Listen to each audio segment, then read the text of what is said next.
কর্মসূচি চলমান থাকবে। আর আমাদের যে 8টি দফা আছে, আমাদের 8টি দফা আমাদের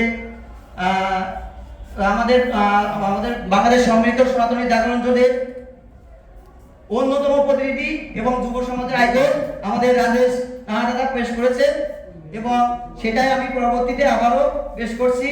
প্রথম হচ্ছে সংখ্যালঘু নির্যাতনের বিচারের জন্য নিরপেক্ষ তদন্ত কমিশন গঠনের মাধ্যমে দ্রুত বিচার ট্রাইব্যুনাল গঠনপূর্বক দোষীদের দ্রুততম সময়ে উপযুক্ত শাস্তি প্রদান, ক্ষতিগ্রস্তের যথোপযুক্ত ক্ষতিপূরণ প্রদান ও পুনর্বাসনের ব্যবস্থা করতে হবে।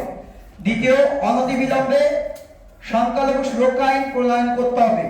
তৃতীয়, সংখ্যালঘু বিষয়ক মন্ত্রণালয় গঠন করতে হবে। চতুর্থ, হিন্দু ধর্মীয় কল্যাণ ট্রাস্টকে হিন্দু ফাউন্ডেশনে উন্নীত করতে হবে। পাশাপাশি বৌদ্ধ খ্রিস্টান ধর্মীয় কল্যাণ ট্রাস্টকে ফাউন্ডেশনে উন্নীত করতে হবে।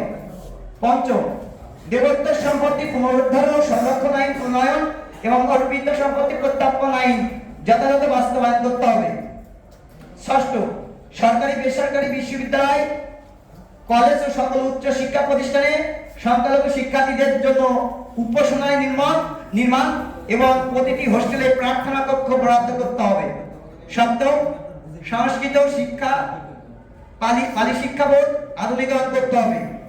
অষ্টম, শারদীয় দুর্গাপূজায় 5 দিন ছুটি সহ পাশাপাশি প্রতিটা সংখ্যালঘু সম্প্রদায়ের প্রধান যে ধর্মীয় উৎসব আছে প্রয়োজনীয় ছুটির ব্যবস্থা করতে হবে। এই ছিল আমাদের 8 দফা। প্রিয় সাংবাদিক বন্ধুগণ, উপরিক্ত তথ্যের ভিত্তিতে আমরা চাই যে সমস্ত নির্যাতনের সঠিক বিচার হয় এবং আপামর জনসাধারণ যেন আমাদের মাধ্যমে এই গুরুত্ব অনুধাবন করতে পারে। উল্লেখ্য, ইতিপূর্বে বাংলাদেশ হিন্দু বৌদ্ধ খ্রিস্টান ঐক্য পরিষদের একটি তথ্যচিত্র প্রকাশ করেছে। তার পরবর্তীতে আমরা এই 41 দিনের এই 70টি তথ্য প্রেরণ করলাম। এই ধারাবাহিকতায় এই প্রয়াসে আমাদের সকলের পাশে থাকার আহ্বান জানাচ্ছি। এই বলে আমি আমার লিখিত বক্তব্য শেষ করছি। আমি প্রসেনজিৎ কুমার হালদার। ধন্যবাদ সকলকে। কর্মসূচিটা কিভাবে পালন করবেন আমাদের এই বিষয়টা আগেই বলেছেন এবং আমাদের এই বিষয়টা ব্যাখ্যা করবেন আমাদের শ্রদ্ধাভাজন প্রদীপদা। আগামী কর্মসূচি আমরা ইতিমধ্যে ঘোষণা করেছি, আবার আপনাদেরকে জানাচ্ছি।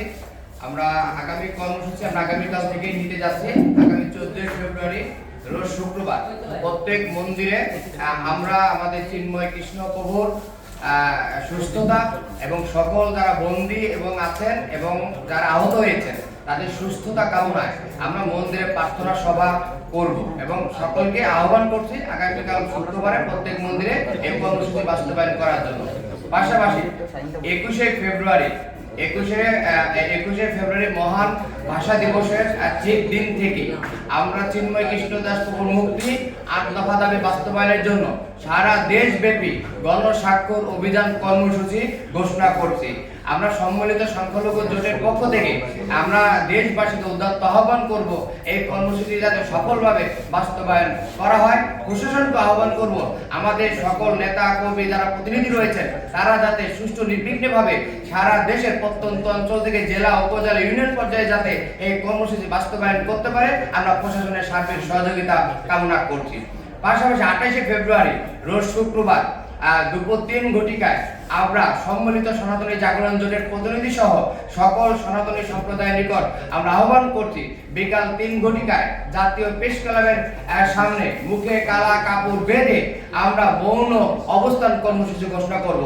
যারা এই কর্মসূচিতে অবস্থান করতে পারবেন না তারা যার অবস্থান থেকে মৌন অবস্থান নেবেন এবং আমাদেরকে সেই কর্মসূচির বাস্তবায়নের ছবিগুলো পাঠাবেন। আমরা দেশব্যাপী আমরা সেই কর্মসূচির ছবি এবং ভিডিও অন্তর্বর্তীকালীন সরকারের কাছেও পাঠাবো যে আমরা এই দেশে 3 কোটি হিন্দু সম্প্রদায় কি চাচ্ছে, আপনার কি করা উচিত, আমাদের সাথে বসেন, আলোচনা করেন, 8 দফা বাস্তবায়নে আপনারা দ্রুত এগিয়ে আসুন। ধন্যবাদ সবাইকে।